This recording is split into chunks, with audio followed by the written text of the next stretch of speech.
पाएका टाढ पाएकाहरू चाहिँ उहाँलाई कति पीडा छ, घरमा बसेर अपङ्गता भएका व्यक्तिलाई स्याहार सुसार गरेर जति पीडा छ मलाई पनि त्यति नै पीडा लागेको जस्तो देखिन्छ। किनभने जति पनि अहिले यहाँ एक दुईजना हिँड्न सक्ने आउन सक्ने त्यहाँ आउनु भएको छ, नसक्ने आमा बुवाहरू आउनु भएको छ।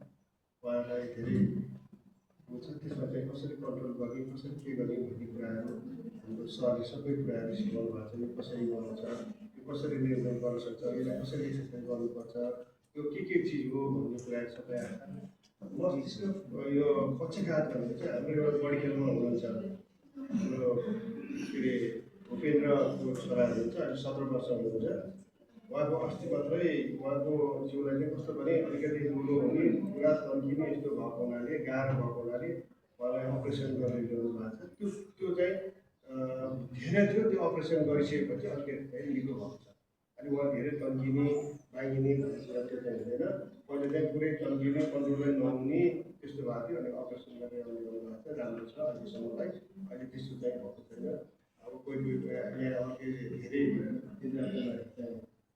हुन्छ भए तापनि हाम्रो बहिनीको छोरा पनि हुनुहुन्छ, उहाँको पनि थोडा पछिल्लो नै चल्यो, अलिक बेला हुँदा मर्नु भएको छ। म त्यो हेरिरहेको छु, यो अरू भाइको चाहिँ हेर्नु आएको छैन। त्यस कारण चाहिँ कसरी हुँदो रहेछ, के हुँदो रहेछ भन्ने कुराहरू सबैले बुझिसक्नुभयो। अनि हामीले कोही यहाँको विद्यार्थीले अथवा कसैले केही नभने तापनि यहाँको भएको मान्छेले नभने तापनि उहाँहरूले चाहिँ अलिकति कस्तो भने मोरल डाउन हुने गरी अपार्नु भएको मान्छे अथवा लिलो मान्छे एउटा मान्छे यो हिँड्न नसक्ने, यो आँखा नदेख्ने मान्छे भन्ने कुरा भच्याउनु हुँदैन। उहाँले कहिले पनि भन्नुहुने तपाईँले सकिन्छ माया गर्नु, नसकिन्छ नगर्नु, त्यस्तो शब्दहरू चाहिँ नबोल्नु होला भन्ने मैले अनुरोध गरेँ। त्यस कारण तपाईँले आइदिनु भयो।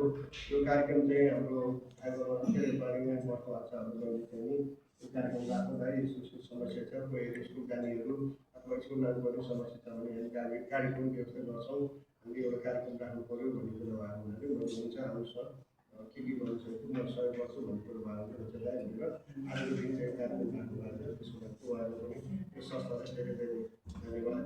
र तपाईँहरू पनि आइदिनु भयो, केही कुराहरू जान्न सिक्न अथवा यो विषयमा के गर्नु पऱ्यो भने उहाँसँग सम्पर्क गरेर म गर्छु। त्यसको लागि तपाईँहरू आइदिनु भयो भने यो कार्यक्रमलाई भव्य कार्यक्रममा सफल पार्दिनु भएको तपाईँले जति पनि बुझ्नु भएको छ, जति पनि तपाईँहरूको यो कुराहरू दिनुभएको छ त्यसको लागि धन्यवाद दिँदै उहाँहरूलाई पनि संस्थाको प्रतिनिधित्वहरूलाई धन्यवाद दिँदै मेरो लागि अर्को दर्शक धन्यवाद।